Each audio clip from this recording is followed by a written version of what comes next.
You know how they say that life can change in an instant? Well, let me tell you, it's true. One moment you're living your best life, and the next you're caught up in a whirlwind of drama that you never saw coming. That's exactly what happened to me. And boy, was it a doozy. Let me start from the beginning. My name's Jenny, 35, female, and I'm originally from Ireland.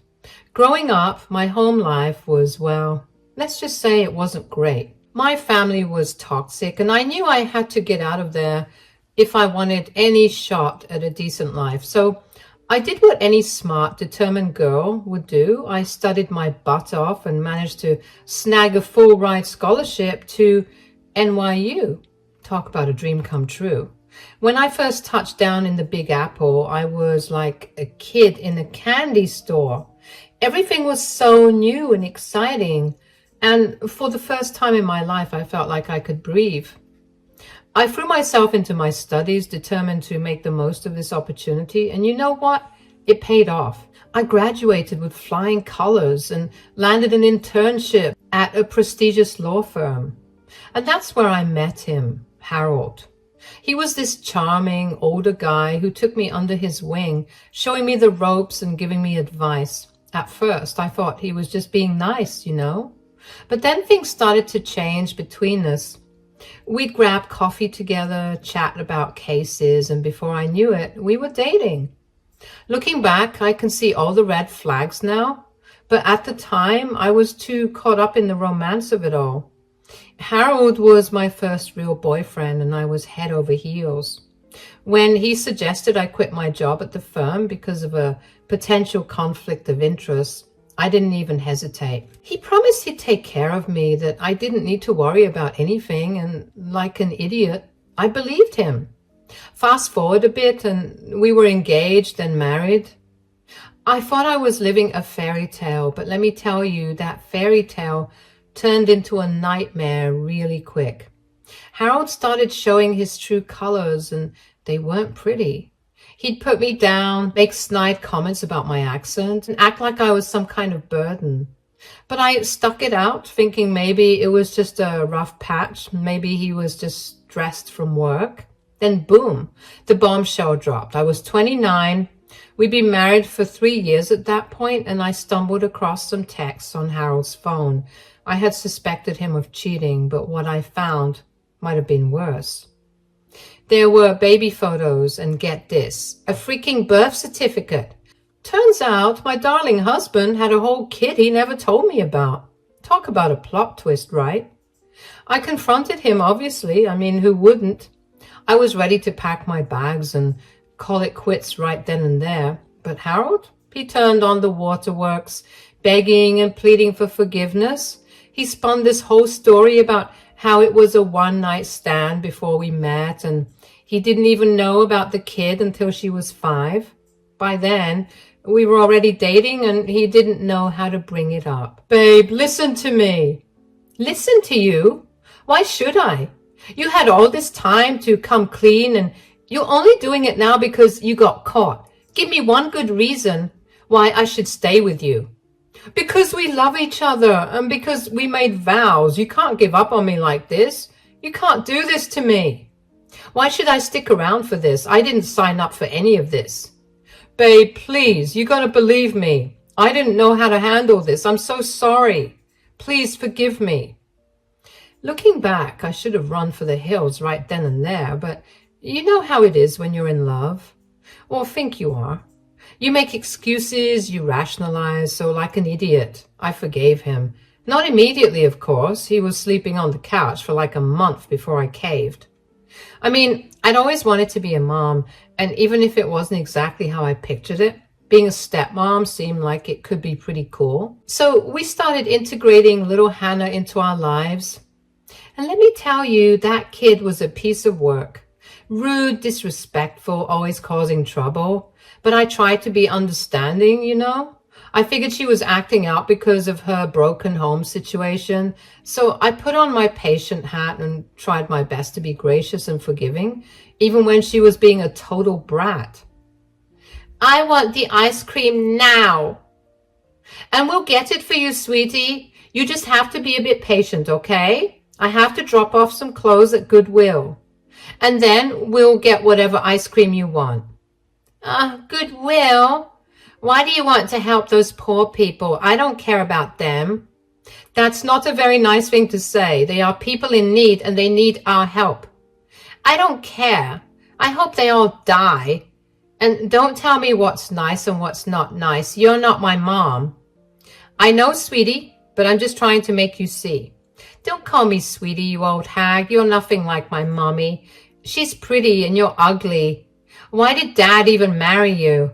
That's enough, you little brat. You better behave before we drop you off the side of the road and not look back. You wouldn't do that to me. Try me, missy. You won't be missed. That's not necessary, babe. That's quite mean. Stay out of it. As time went on, things just kept getting worse. It was like turning 30 flipped a switch in Harold.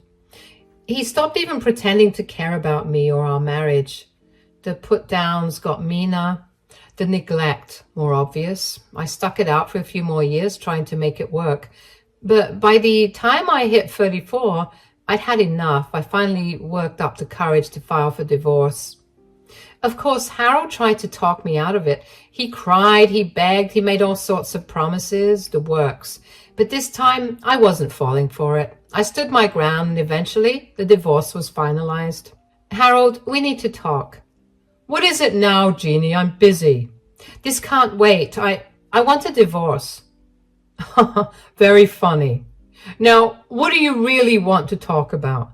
I'm serious, Harold. I want a divorce. What? You can't be serious. Why would you want a divorce? What happened? Are you kidding me? Have you not noticed how unhappy I've been? How you've been treating me? What are you talking about? I've given you everything you could want. Everything except respect, Harold. You've been putting me down, ignoring me, treating me like I'm nothing more than a burden to you. That's ridiculous. I've supported you, given you a home, taken care of you. No, Harold, you've controlled me. You made me quit my job and made me dependent on you. That's not support. That's manipulation. Jenny, baby, come on. We can work this out. I'll do better, I promise. I've heard that all before, Harold. Nothing ever changes. Please, Jenny, don't do this. I love you. We can fix this. I'm sorry, Harold, but it's too late for that. I've made up my mind. You can't just decide this on your own. What about everything I've done for you? What about Hannah? Hannah? The daughter you hid from me for years? The one you barely even see? The one you barely even care about? That's not fair. I've been trying with her. No, Harold, you haven't. And that's part of the problem. You make promises you don't keep. To her and to me. Jenny, please, give me one more chance. I'll change, I swear. I'm sorry, Harold. I can't do this anymore. I've already talked to a lawyer. The papers will be ready next week. You've already talked to a lawyer? Behind my back? Yes, I have. Because I knew this is exactly how you'd react. Making it all about you, trying to guilt me into staying. Fine, if that's what you want. But don't come crawling back when you realize what a mistake you're making. Trust me, Harold. This is no mistake.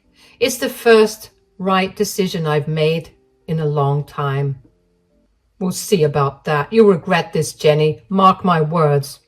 The only thing I regret is not doing this sooner. Goodbye, Harold. The divorce proceedings came and went fairly easily, if I do say so myself. He was so convinced I'd come crawling back, and I never did. And you know what Harold did then?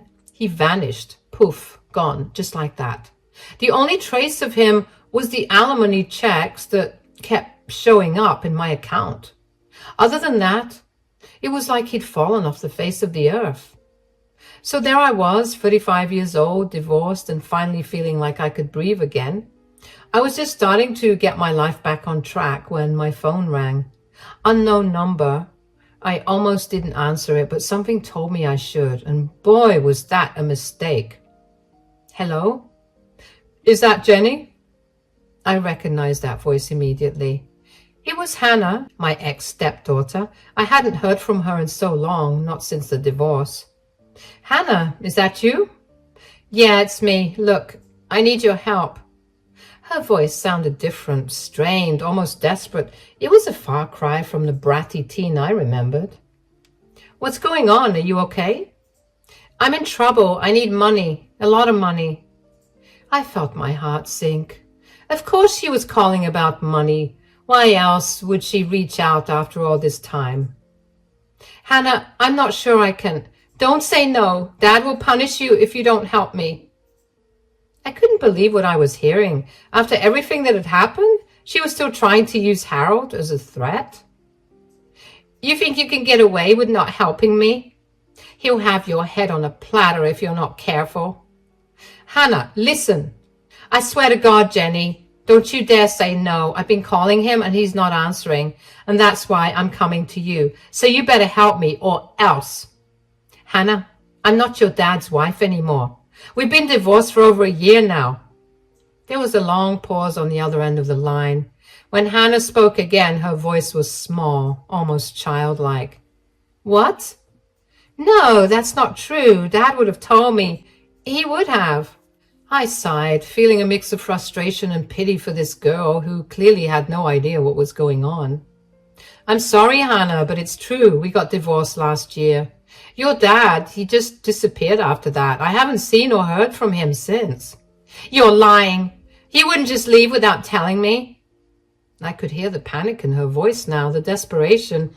It was clear she was in some kind of trouble and she'd been counting on her dad or me through him to bail her out. I wish I was lying, Hannah, but I'm not. Your dad's gone. I don't know where he is or how to reach him. I'm sorry. And that's when I heard it, a choked sob on the other end of the line. It hit me then that despite all her bratty behavior, Hannah was just a kid who'd been let down by her father again. But I need help. I'm in trouble. I owe money, a lot of money. I rubbed my forehead, feeling a headache coming on. Part of me wanted to just hang up and be done with it all.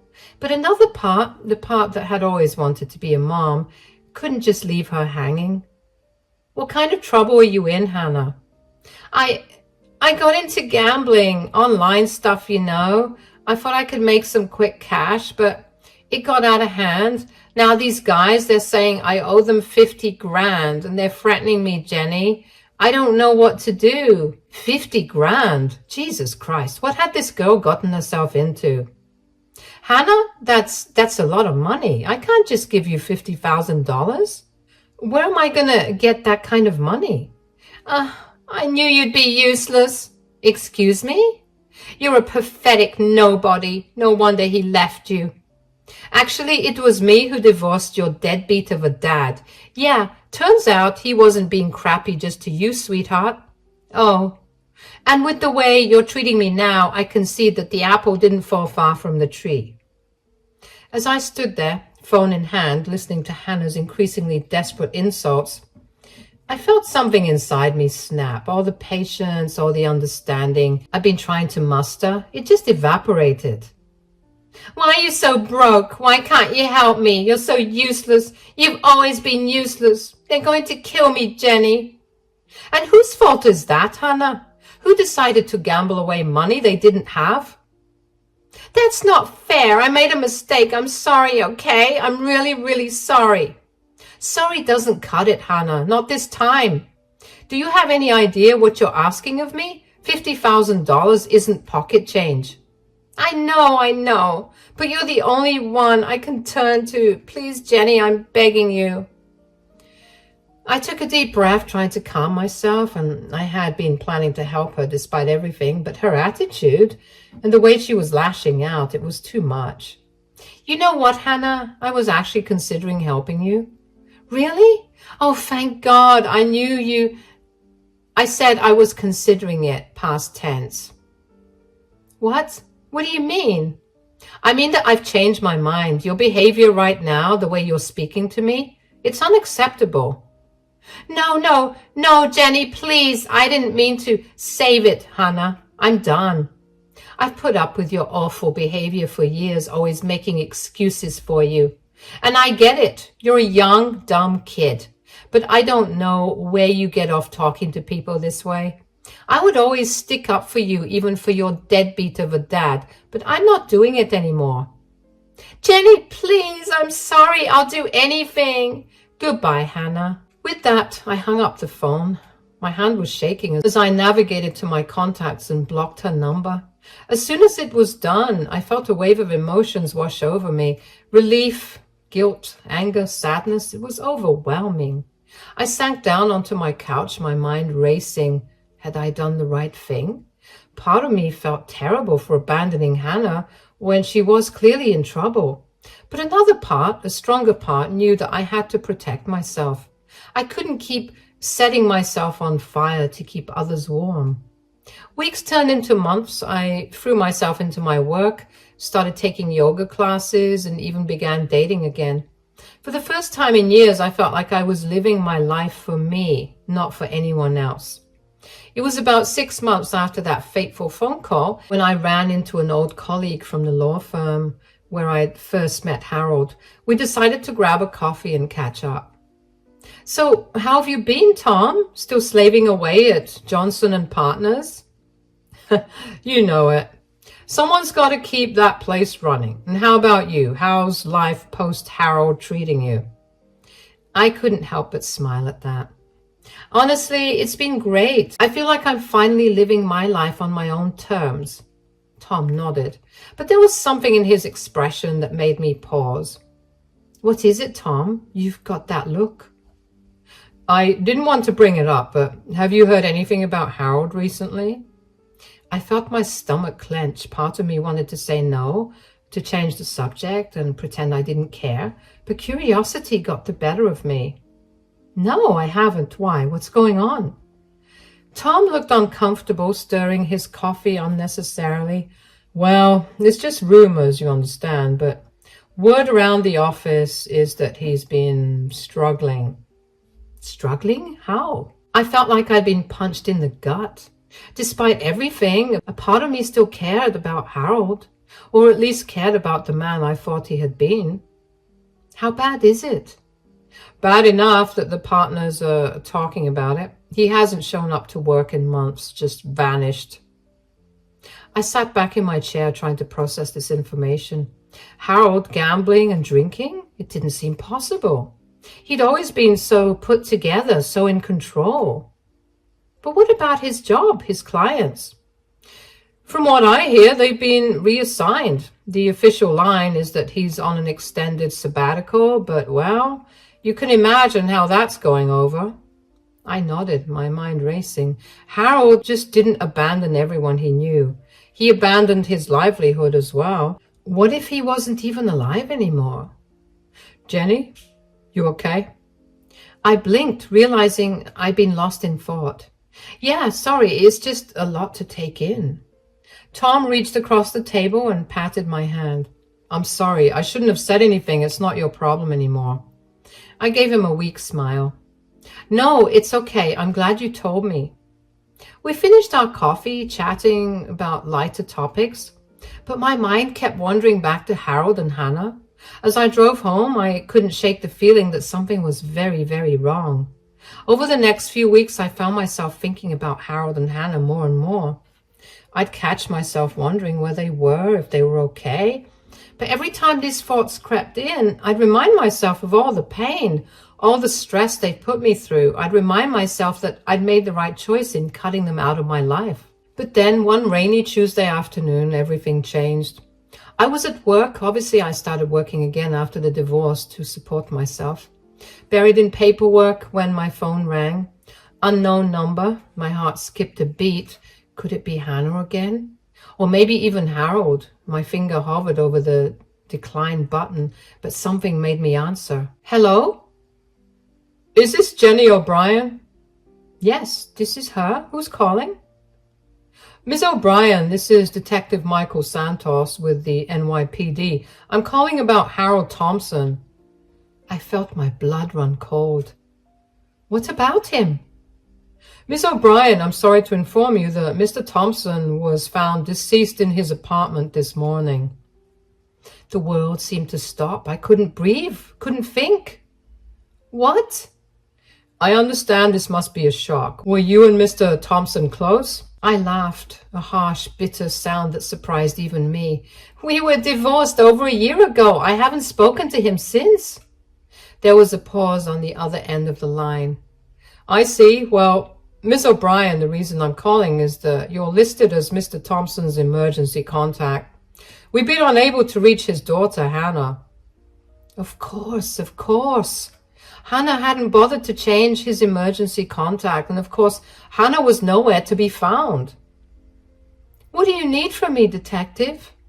We need someone to come down to the station to answer some questions and to identify the body. I closed my eyes, feeling a headache coming on. All right, I'll be there as soon as I can. As I hung up the phone, I felt like I was in a daze. Harold was dead. The man I'd once loved, once planned to spend my life with, was gone. And now, somehow, I was responsible for dealing with the aftermath. I called my boss, explained the situation, and headed to the police station. The next few hours were a blur of questions, paperwork, and the grim task of identifying Harold's body. He looked old, worn out, nothing like the confident, charismatic man I'd married. As I was leaving the station, Detective Santos pulled me aside.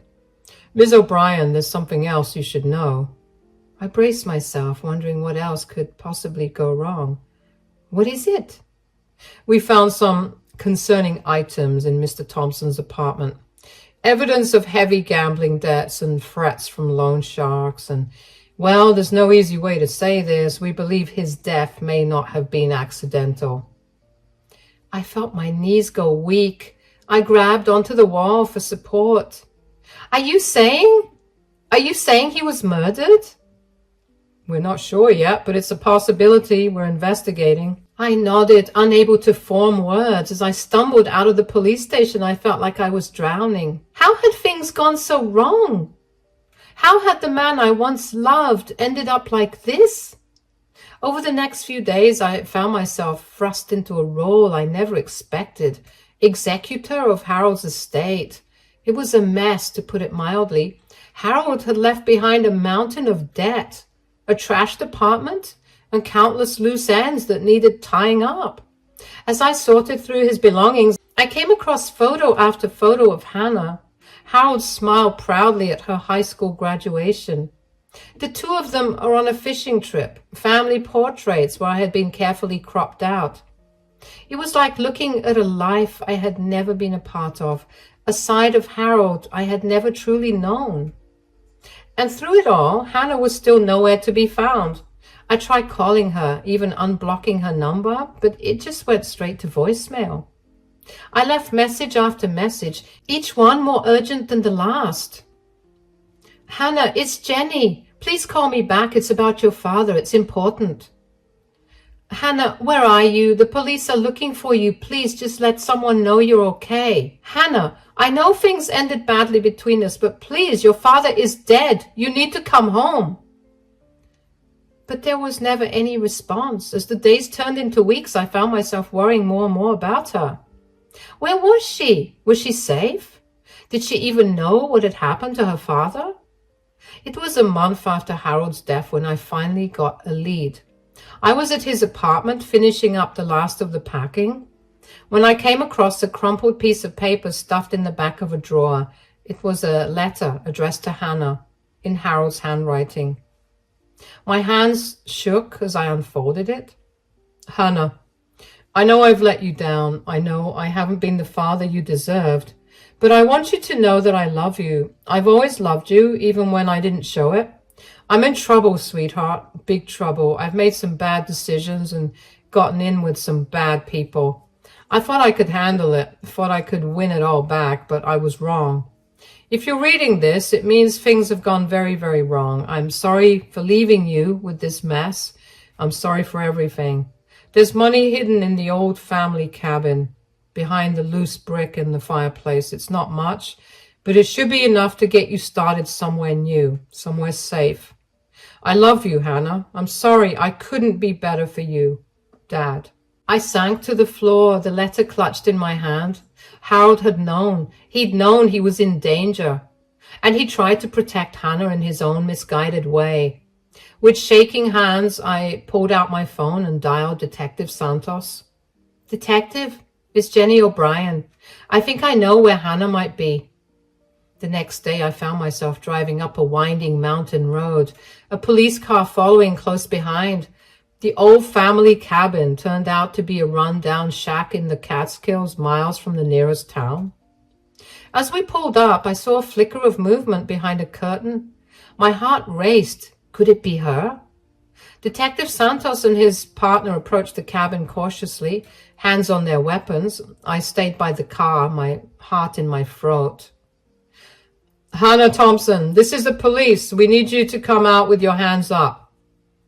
For a long moment, nothing happened, and then, slowly, the door creaked open, and there she was. Hannah looked terrible. Her hair was matted, her clothes were dirty and torn. She was rail thin with dark circles under her eyes, but she was alive. Jenny, what are you doing here? I took a step forward, my heart breaking at the sight of her. Hannah, I'm so sorry, your father. Her face crumpled, and suddenly she was sobbing, great heaving sobs that shook her entire body. Without thinking, I rushed forward and wrapped my arms around her, and she clung to me like a drowning person, her tears soaking my shirt. I didn't know. I'd been hiding. I was so scared. I stroked her hair, murmuring soothing words. At that moment, all the anger, all the resentment I'd felt towards her melted away. She wasn't the bratty teenager who had made my life hell. She was a scared, lost girl who had lost her father. It's okay, Hannah. It's okay. You're safe now. I've got you. As the police officers approached, I felt Hannah tense in my arms. No, please don't let them take me. I looked at Detective Santos silently pleading, and he nodded, understanding. It's all right, Miss Thompson. We just want to ask you a few questions. You're not in any trouble. Slowly, gently, I led Hannah to the police car. As we drove back to the city, she told us everything, how she'd been hiding from the loan sharks, terrified they would come after her, how she'd been too scared to turn on her phone to reach out to anyone, how she'd been surviving on the small stash of cash and canned food her father had left in the cabin. It was a long, painful conversation, but as Hannah talked, I could see a weight lifted from her shoulders. She wasn't alone anymore. She didn't have to carry this burden by herself. When we got back to the city, I made a decision. I couldn't abandon Hannah, not again, not when she needed help more than ever. Hannah, why don't you come and stay with me for a while, just until we get everything sorted out? She looked at me, her eyes wide with surprise and hope. Really? You do that after everything? I nodded, squeezing her hand. Really, we're family, Hannah.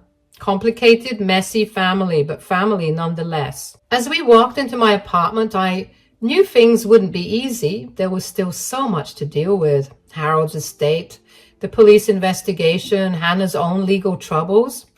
But for the first time in a long time, I felt like we were moving in the right direction. That night, as I lay in bed listening to the soft sounds of Hannah sleeping in the guest room, I thought about the twists and turns that had brought us to this point. I thought about Harold, about the man he had been and the man he became. I thought about forgiveness and second chances, and the strange, unpredictable ways that life can bring people together. And I realized that sometimes revenge doesn't feel as sweet as it's chalked up to be. Sometimes the universe handles your own battles in ways you never expected. Don't get me wrong, Harold was an awful man to me and his daughter, and it looked like he got his just dues. Even Hannah, in all her brattiness, managed to get her just desserts too. And I feel like she's done her time, and now is the time for second chances.